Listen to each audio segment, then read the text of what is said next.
In January of 1968, the North Vietnamese army launched a surprise attack against the Americans. This was the Tet Offensive. Tet is the celebration of the Lunar New Year, and there was a tradition in Vietnam that had gone on for decades that there was never any fighting on Tet.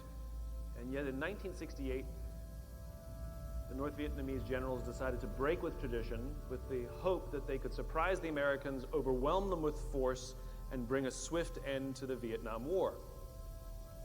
They attacked over 125 targets across the country with over 85,000 troops. Now here's the amazing thing. The United States actually repelled every single attack, every single one. And at the end of most of the major fighting, which was after about a week, the United States had lost fewer than 1,000 troops. The North Vietnamese lost 35,000 of the 85,000 troops. And if we look at the Vietnam War as a whole, we see that America lost 58,000 men and North Vietnam lost over 3 million people. And a close examination also reveals that America actually won nearly every major battle it fought. So it raises a very interesting question.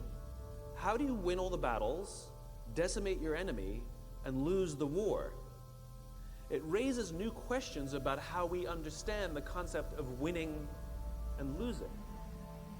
James Carsey, a theologian from NYU, wrote a little book called Finite and Infinite Games, in which he talks about games and how we play them. Basically, if you have at least two competitors, you have a game. And there are two types of games. There are finite games and there are infinite games. Finite games are defined as known players, fixed rules, and an agreed upon objective, like football. We all agree what the rules are, we all agree whoever has more points at the end of the game is the winner, the game concludes and we all go home. Then you have an infinite game. An infinite game is defined as known and unknown players. The rules are changeable, and the objective is to perpetuate the game, to keep the game in play. When you put a finite player versus a finite player, the system is stable. Football is stable. When you pit an infinite player versus an infinite player, the system is also stable. The Cold War was stable because we cannot have a winner or a loser, and so we both keep playing until one of the players runs out of the will or the resources to keep playing, and then they drop out of the game.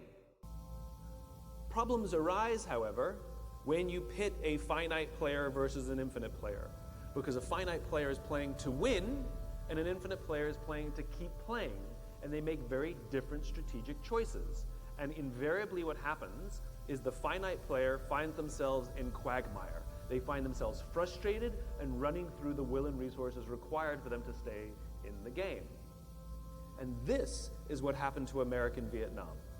America was fighting to win, and the North Vietnamese were fighting for their lives. A very different set of strategic choices were made. And it's not so much that America lost, it's that they ran out of the will or the resources to continue to stay in the game, and so they dropped out. So this gets me thinking. There's no such thing as winning global politics. There's no such thing as winning governance. And there's definitely no such thing as winning business. But when we listen to the language of too many leaders, they don't know the game we're in. They talk about being number one, or being the best, or beating their competition. Based on what? Based on what metric? Based on what time frame? These are infinite games. And when we play with a finite mindset in an infinite game, there's a few very predictable things that happen. Trust declines, cooperation declines, innovation declines, and eventually we run out of the will or the resources to play, and in business we call this bankruptcy or merger and acquisition. So I had a real life experience that helped me see the difference between a finite player and an infinite player. I spoke at an education summit for Apple. I also spoke at an education summit for Microsoft. At the Microsoft summit, I would say 70 to 80% of the executives spent the majority of their presentations talking about how to beat Apple.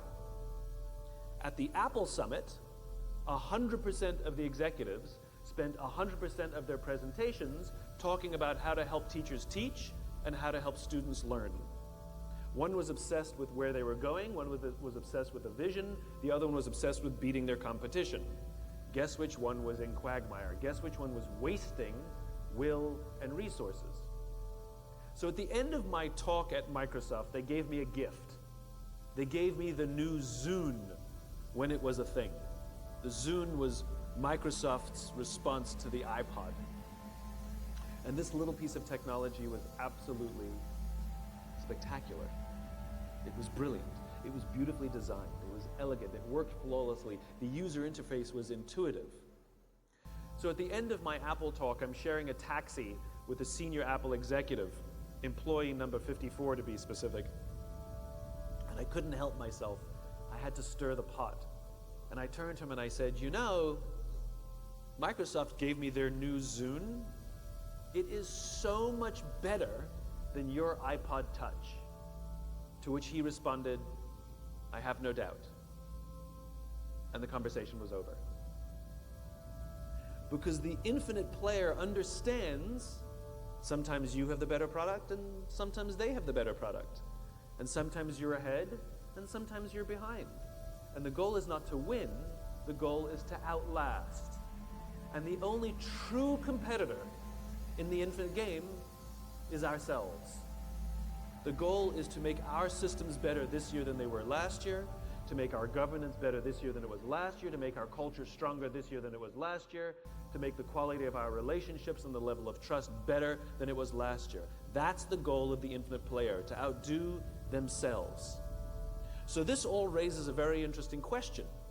If too many leaders are leading with a finite mindset, and the reality is so many of these games that we're actually playing in are infinite games, that means we have to learn how to change the way we lead to lead for the game we're actually in. So I've boiled it down to 5 things of how to lead in the infinite game.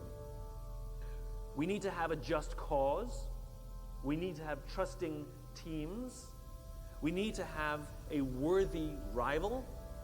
We need to have a capacity for existential flexibility. And we need to have the courage to lead. Just cause. A just cause is a cause so just, we would be willing to sacrifice our interests in order to advance that cause. That could mean taking a job for less money because I believe in what we're doing here. It happens very often that we're doing something we believe in and someone wants to bring us to their company and they think that simply by showering us with money we'll leave. But when we believe desperately in what the work that we're doing, we easily turn down the better salary. That's a sacrifice in order to be a part of something we believe in. Maybe working late hours or frequent business trips, being away from our families. We don't like these things, but for some reason it feels worth it. It feels worth the sacrifice to be a part of something larger than ourselves. And every leader with the capacity to lead for the infinite game offers their people a sense of just cause. Steve Jobs famously believed that the individual should stand up to Big Brother. It wasn't about computers per se, it wasn't about design, but he saw the computer as the perfect tool to empower individuals to stand up to the status quo. He imagined a world in which one day, one person with a computer could compete against a corporation. Well, that's the world we live in today. This is what his just cause was. And all the people who believed in that kind of individual power were drawn to Apple. They wanted to work there and they wanted to buy from Apple. It's not an accident that creative people and young people were so drawn to the brand. They like the idea of standing up to Big Brother, standing up to the status quo. We must give our people a sense of just cause, a cause so just they would be willing to sacrifice in order to advance that infinite ideal, a vision of the world that does not yet exist. Number 2, we have to have trusting teams.